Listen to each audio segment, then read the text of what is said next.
You may recall from previous videos about this F-250, I was changing all the fluids and everything on it.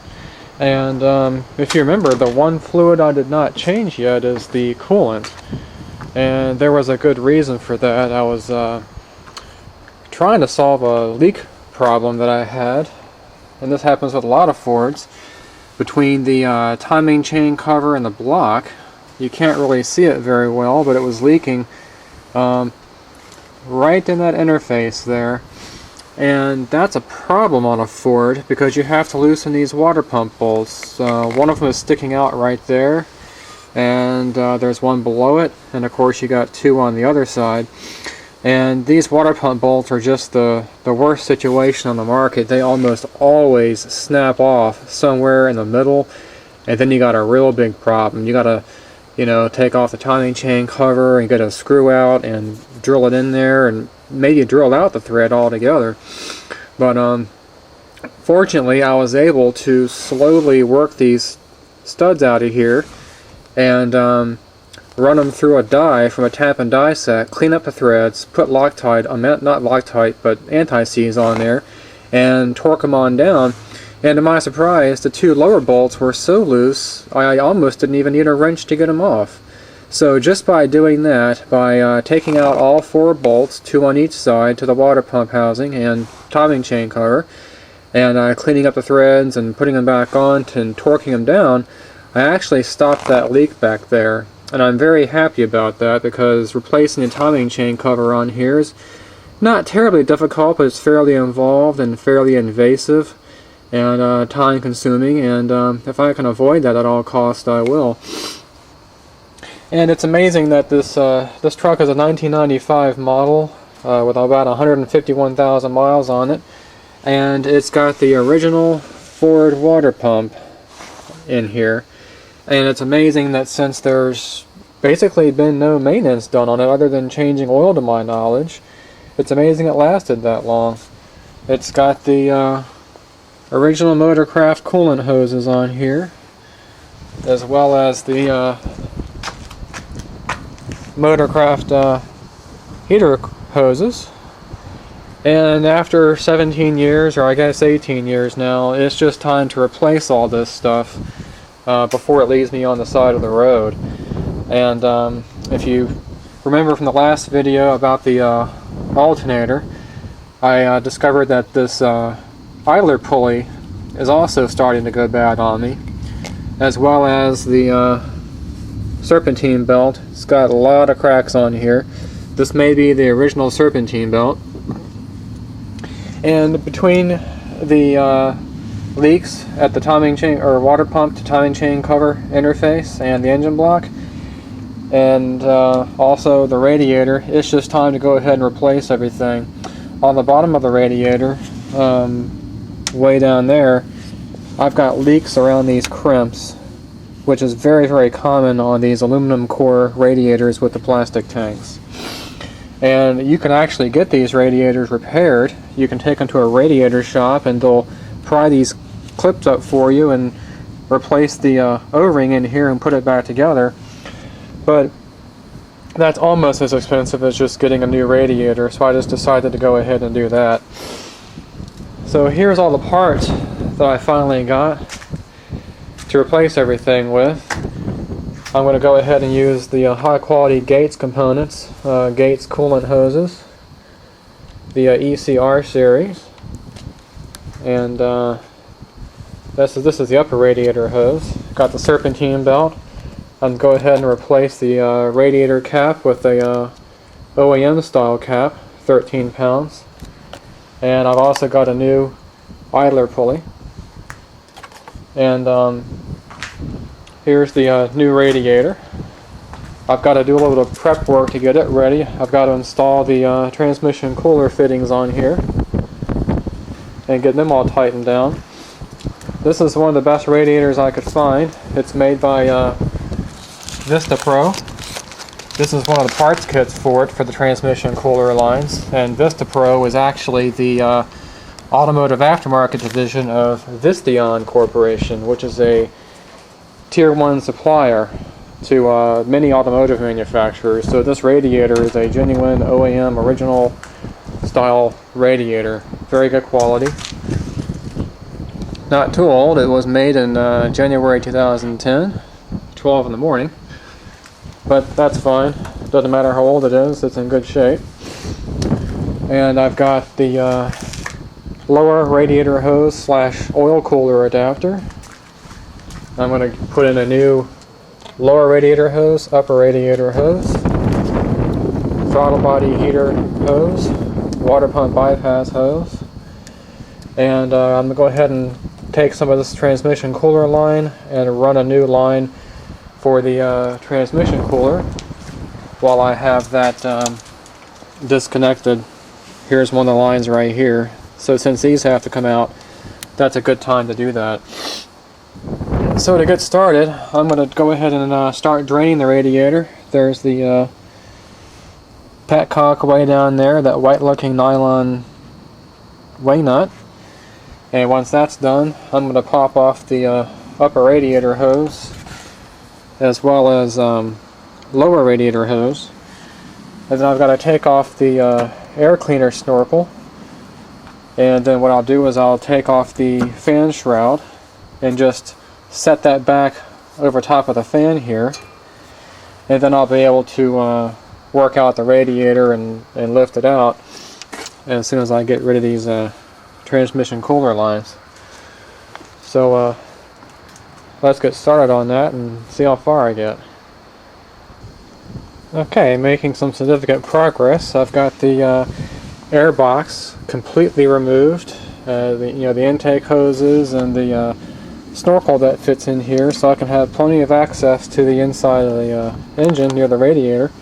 And I've got the upper radiator hose removed, and I can already see, and you can already see, how much rust and corrosion was in this cooling system. It's long overdue for a change. It's really just amazing that this thing is running on the original water pump with no leaks or grinding sounds or anything like that, and no problems with the engine. Just incredible. I think I got really lucky there. This is the upper radiator hose. I can get out here in the daylight and you can really see just tons and tons of particulate. Everything's orange with rust. So a lot of rust in that cooling system. Definitely time to be changed. I don't think this coolant's ever been changed. It wouldn't surprise me if it had been changed and just topped off now and then. So we'll put this thing back. And I've got the taking off the upper radiator hose allowed me to get the fan shroud set back over top of the fan and everything. Since I'm not replacing the water pump, I can leave that part of the engine alone for now. I've got the throttle body heater hose disconnected and set aside. A lot of people think that these hoses that go to these throttle bodies comes in there and comes out there is to cool it down. It's actually the opposite. What this does is it heats up the back side of the throttle body here to prevent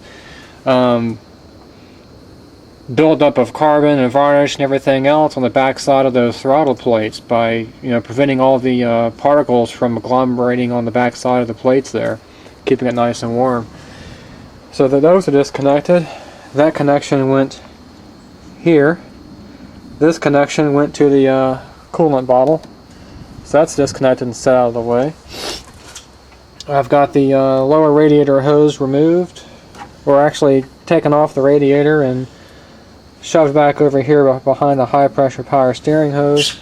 And then I have both oil cooler fittings for the transmission removed and set back out of the way. And just as a reminder, you always want to use these flare nut fittings to get those things off. It'll avoid rounding off the bolts, the fittings. And of course I got the upper radiator hose removed and drained. So the fan shroud is just held on by 2 bolts. And then you have on the bottom, right there, clips that the bottom part of the fan shroud holds into. And then once you set that aside, the radiator is held in with a bolt here and then a bolt here. and you can see that it's ready to come out as we speak.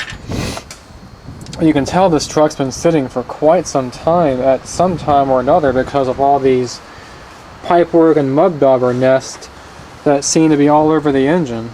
They wouldn't do that unless there was a nice quiet place for them to make a nest. So this thing, just like the Crown Victoria over there, this thing just basically was neglected for some period of time. So it's I'm definitely glad to be able to give all this stuff the attention it needs now before I have a breakdown on the road, like a heater hose pop or radiator go bad or water pump go bad or something like that. So I'll set the camera down and we'll get that radiator out of there. I'll show you how that's done. Get it out there in the light and get a better look at it.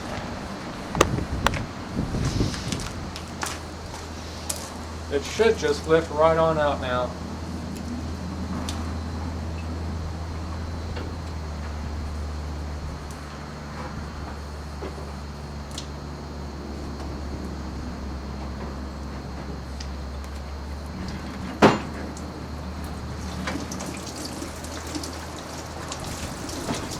What you want to do is sort of tilt it like this to prevent the remaining coolant from coming out all over the engine. And that way we can get it out someplace else and drain the rest of it out.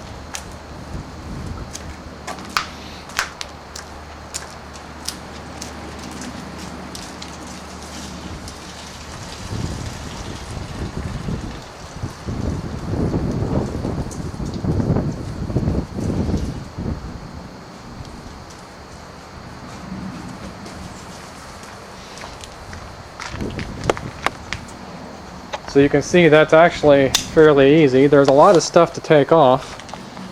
But not too bad. The radiator just sits down on the bottom with these supports right here into rubber mounts. And then you've got, of course, the two bolts, one on the top, one on the left and one on the right. And then you can see on the input side just how much rust and scale is in there. And here's where my leak was. It was right around the drain valve, right around this crimp area. So 17 years and 150,000 miles. Yeah, there's some more sediment there. Definitely time to change it out. Just go ahead and put a new unit in there. I'm gonna keep this radiator actually just to sort of have on hand as a spare. But what I want to do next is go ahead and prep up the new Vista-Pro radiator for installation. I've got to put in the transmission cooler line fittings that come in this kit, and put on the new rubber isolators that go into the mounting holes.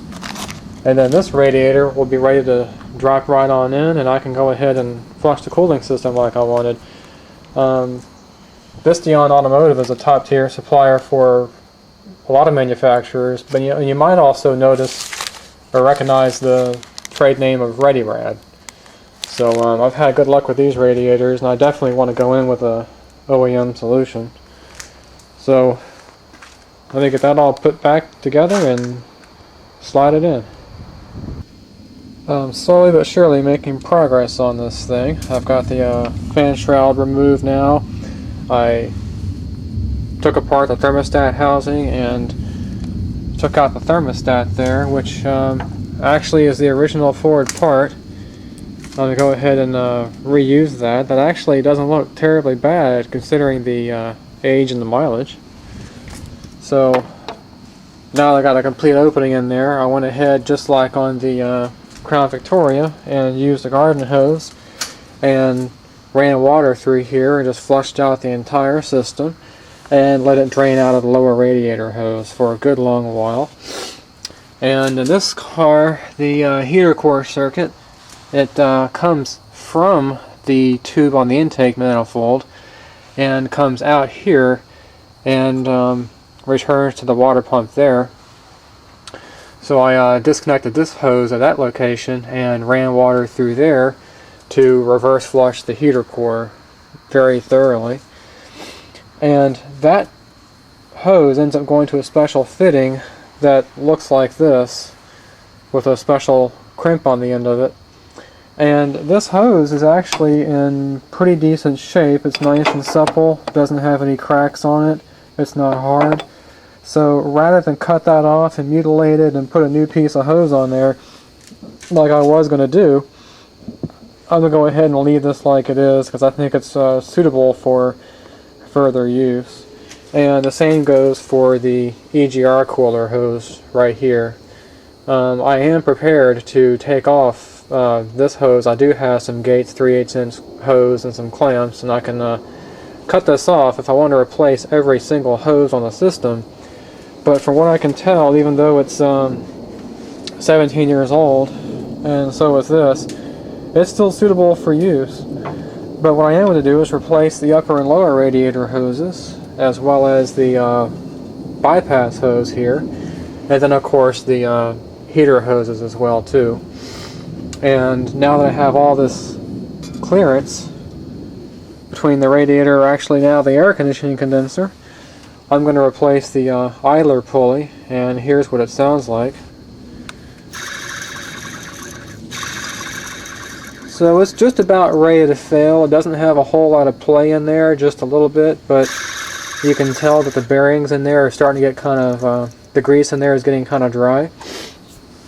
I've got the OEM replacement pulley here, also from Gates.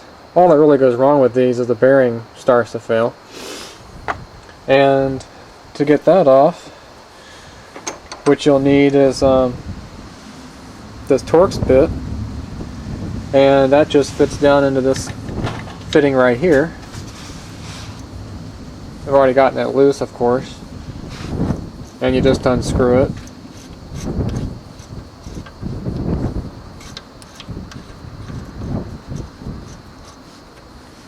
Just enough to be able to use your hands.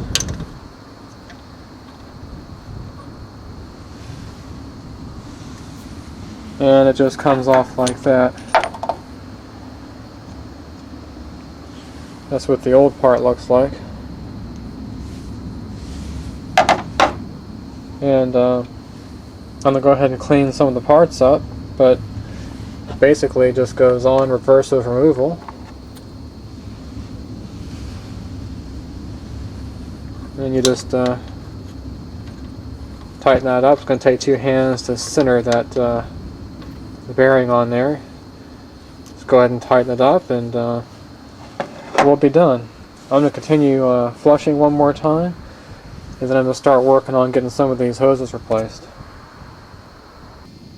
Well, got the idler pulley all tightened down and everything, and as you can see, that's much more quiet, like it should be. That'll last a long time. And now I'm working on replacing the hoses that run to the heater core, the heater hoses. This is a new section of hose I just got through doing. I'm using the, you can tell, reusing the original hose clamps. These are the constant tension type clamps to prevent cold leaks. And I'm also using the special tool, same tool I used for the Crown Victoria. So I've got the inlet side all done. And just a word of caution when working on the heater hoses, you can see it's got some of this goop around here to act as a sealer. A lot of times these hoses will just anneal themselves to the pipe nipple on here, both on the heater core and also on the engine. And you can't always easily get these things off, and one thing you do not want to do is grab onto these things like a madman and just start pulling as hard as you possibly can, because what you'll do is you'll be applying a lot of pressure to these pipe nipples here, and you might cause the solder joint to break on the other side of the firewall that goes to the top or bottom tank of the heater core, and have a huge mess on your hands, a huge problem. Replacing the heater core in most cars, and I'm sure this car or this truck is no exception, is really expensive. You gotta discharge the AC system and take out the dashboard, practically the entire dashboard. It's just really a mess, so you want to be careful. And what you want to do to get these things off, I've already done it here, is just take a knife and cut a slit down here, like I did here, and then kind of work a screwdriver up in here and pry the hose away from that nipple, just until you can start getting a twist, until it actually twists back and forth. And once you break that free, you can then start applying backward pressure to get the hose off. In my case, this was a little more tricky because I had this sealer on here on the firewall, making it even that much more difficult to get the hose off. But you just have to work with it and take your time, and it'll come back off. It's definitely well worth it to save yourself from having to replace the heater core. So now, that's one hose. I have more new hose left. I'm just going to take this other hose here and match it up, cut off a new length, and then go ahead and put the other hose in, and then we'll be ready to replace the lower radiator hose and then finally put the radiator in. Okay, I've got the new heater hoses installed with the original clamps against the firewall, as well as on the engine itself, these constant tension clamps, and maintain the original length and original routing, and flushed that out and everything, and moved on to the engine. And I didn't really show the flushing process of the engine because I have another video about that with the Crown Victoria. But what I essentially did was I took out the thermostat, and then I put the thermostat housing back on without the thermostat in there, just like that, and then reconnected the upper radiator hose, and went ahead and just used the regular garden hose there and just cycled it on and off to flush as much of the old coolant and contamination out of the block as much as I can. This 351 Windsor does have engine block drain plugs for the coolant, and they're a little bit hard to get to, not as hard as on the Crown Victoria, but they have been on this engine since 1995 with 151,000 miles, and they're basically relatively soft, and they have an Allen head fitting. It's a 1/4 inch Allen head, I believe, and I tried to get that off of there. I soaked it in penetrating oil, cleaned it off, and they wouldn't budge. I really would have rather have drained the block properly and everything to get rid of all the sediment, but I spent an extra long time flushing it the old-fashioned way, just through the thermostat housing, and it didn't do too bad of a job. And on this engine, you can actually see the left or passenger side coolant passage in the head, and that looks really clean actually. So I think that the traditional flushing ended up doing a pretty good job. I certainly see no crud coming out of the lower water pump opening there, so I think I got most of the stuff out. And now I want to put the thermostat back in, and I had an interesting observation. I'm going to go ahead and reuse the original Ford thermostat. I cleaned it up really good, and it hasn't been giving me any trouble or anything, so no reason to replace it. But if you look closely, it's not completely round. It does have this air bleed on here, and where the air bleed is, it kind of raises up a little bit. And if you look on the thermostat housing, you can see that it's raised up a little bit right here, kind of where this tab is on the very top. So this thermostat really only goes in one way. If I tried to put it in any other way, it just doesn't want to fit in there properly. So you pretty much have to put it in just like that. You can kind of see how it doesn't want to go out in any other position but this. So that ensures that you get the air bleed in the right location. And of course, I got the flange all cleaned up and everything from the old gasket material, just one of those old-fashioned paper gaskets, and the same thing with the thermostat housing itself. It's actually in pretty good condition. 1994 is when most of these parts were made for this 95 model year. Aluminum's not corroded. It's still relatively bright on the output neck there. And I'm going to do something a little bit different. I try to buy as high quality parts as I can, and one of the most irritating things about these coolant jobs, just like doing the rear ends on these cars or trucks, is you got to use the paper gaskets and then put RTV around there, stick it on the engine, and then you got to wait and wait and wait for all that stuff to dry before you fill it up and drive it off. Otherwise you end up with a coolant leak and got to do it all over again. Well, I found this really nice gasket from Victor. They're a really good gasket company. I believe they're a division of Dana, like the Dana company that makes the Dana 44 axles. And this is what the gasket looks like. And I don't know if you can tell, but it basically is basically a piece of metal sandwiched in between what they call Victo-foam. That's their trade name for this compliant foam rubber material. It's not really foam rubber, it's probably some sort of silicone, kind of like on the spark plug wires. But anyway, that just goes together like this. You get your air bleed in the right location, and you go ahead and put the gasket on like that, and then you apply some anti-seize to the bolts, because these are steel bolts going into an aluminum intake, so I don't want to have any corrosion there. And you just go ahead and assemble the parts. And the beauty is that you can go ahead and fill it up immediately and test the cooling system out and check for leaks.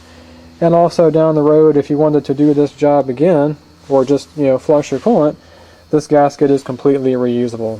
So it's a little bit expensive at $7, but it's definitely worth it. I haven't found any other gasket that's better than these. So I'm going to go ahead and get that put together. And then we'll work on getting the lower radiator hose put back on, which is a little bit interesting because it has these fittings for the engine oil cooler. So this truck is pretty well made. It actually has a engine oil cooler down there, and I'm going to have to move the air conditioning and power steering pump assembly out of the way slightly so I can have better access to it. Okay, I got the thermostat all put back together and have a new bypass hose now, and you can kind of see how that gasket works in there. It just kind of compresses down, and the beauty is I can take that back off and flush this again in a couple of years and reuse the gasket and not have to waste any time cleaning up around there and try to apply RTV sealer. I've also got a new lower radiator hose and oil cooler hose, and that was a real pain to put on. Those are the ends of the hoses right there that go to the oil cooler. It's a sandwich adapter that you can kind of see the edge of the oil filter right there. It kind of goes between the block and the oil filter to cool the oil for the engine. And this is hard to get on because once you get one or more of these hoses put on there, you start getting more and more constrained with your motion, your movement. And it's hard to work things up in here and get them aligned just right to where these three hoses aren't kinked. But this thing is now ready to have the radiator dropped in it. I've got the lower radiator hose all tucked away out of the way, and everything's all clear. I'll have to put the fan shroud on first, of course, and lay it back over the fan. And you can see where the bottom of the radiator fits in, just sits right on these rubber bumpers on either side down there, and I cleaned up the lower radiator cradle, get all the dirt out of there and everything. And the new radiator from Vista-Pro comes with a little kit that has brand new clips that you need to install to hold the bottom end of the fan shroud there. And it also comes with new pipe fittings as well too for your transmission oil cooler. And just want to be careful with these fittings and just start them in by hand. And when you run them down with a wrench, you don't want to tighten them too tight because you might crack the outer edge of the plastic here. Just good and snug is all you need. It's a crush fitting, so good and snug is not going to leak or anything. But and then here's the drain plug over here. You can use either 11/16 socket or an Allen head, and the coolant will drain out there. And here's how it sits on the bottom. So we'll go ahead and put that fan shroud back in and drop the radiator in.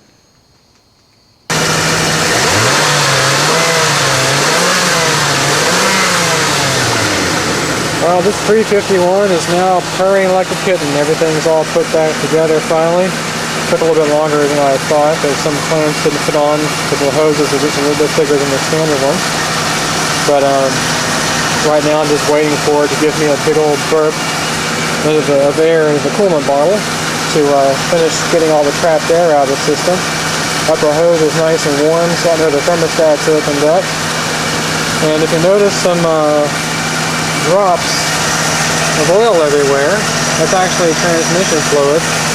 I've got to correct an earlier statement that I made about the transmission cooler line fittings. I had a leak right around the fitting there, and I had to take both of those off and just put some Teflon tape on there and tighten them on down, and that took care of it. So when you do your radiator in your F-150 or 250, just go ahead and use some Teflon tape from the very beginning, and you won't have any problems with leaks. Didn't leak a whole lot, but it leaked enough where you can see some slight oil splattering and everything like that. So now we'll go in and check our temperature. I've got the heater going full blast. It's nice and toasty inside, and looks like our temperature is right where it should be. So that's in a nutshell how you would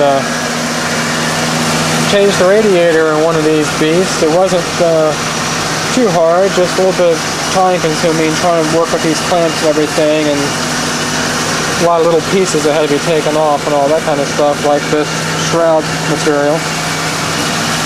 And when I first got the truck, I noticed that there was a tie wrap, just like this, a thin one, around the intake hoses, just around them, not doing anything really. I never knew what it was for, so I just snipped it off and threw it away.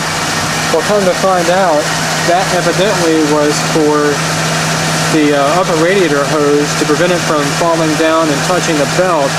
If you went over a large bump, that thing would temporarily touch the belt. So I found an even bigger tie wrap to put on there to prevent that from happening. I'm not sure if it was like that at the factory or not, but this is a much more secure installation. It doesn't look pretty, but it's functional. But anyway, this thing's going to live to die another day. This finishes everything now. You know, new brake fluid, engine oil, transmission fluid, differential, transfer case, and now finally the cooling system. I just had to wait a little bit for that to go ahead and get a new radiator and basically make an assessment of where all the leaks were coming from, so I could fix everything in one shot instead of piecemeal.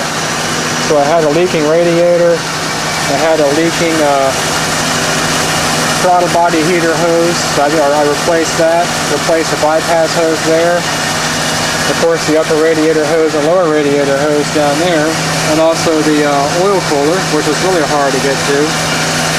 So the only hoses that are original to the truck now are this hose, and that hose on the end, and that hose right there. I just didn't feel like tearing up those original hoses. They're still nice and solid, not stiff or cracked or anything like that. So I feel much better about this thing now that it's got nice fresh coolant in here. I'm not going to have any problems with the water pump or head gaskets or radiator that's been replaced or heater core or anything like that. Should make the truck a lot more reliable. So hope this video was of some help to you guys, and good luck working on your F-250.